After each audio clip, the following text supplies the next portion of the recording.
Akala ko naka-video ako. Hindi pala. Sabi ko kanina, manood na lang kayo kaysa yung mukha ko ang aking ipakita. Ayan, kalsada to. Medyo pag ganitong midnight na, wala masyadong tao. Ako na lang naglalakad dito. Hindi, bihira lang. Pagka ganitong oras. Uwi na po tayo at pahinga. Bukas ulit. Pasok tayo sa hanap buhay. Ito, anong tawag dito? Letterbox. Pag may sulat ka, ilagay mo lang doon, dito, sa loob.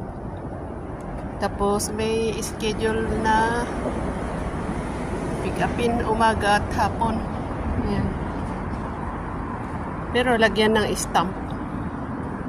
Yung halimbawa Pilipinas, yung eksaktong bayad, pwede sumobra. Lagyan ng sobra, pero wag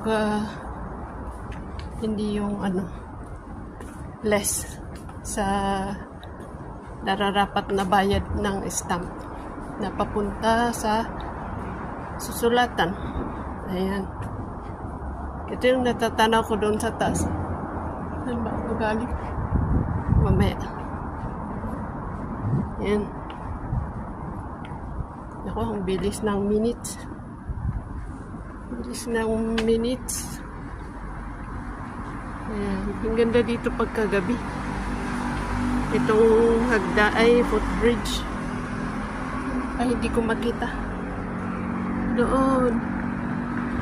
Sa tuktok na yun, doon ako galing. May mga naman. Ngilan-ngilan sasakyan, mga taxi, pag ganun. Ganitong oras, taxi. Ay, ang ganda doon. Mga halaman, no? Yung may ilaw-ilaw sila sa yan. Nilagyan ng ilaw, ewan ko. Siguro para walang magtatago dyan. Maganda. Ganda siya. Bagong building ito pero tinaniman ng malalaki na laman, kahoy. Oh.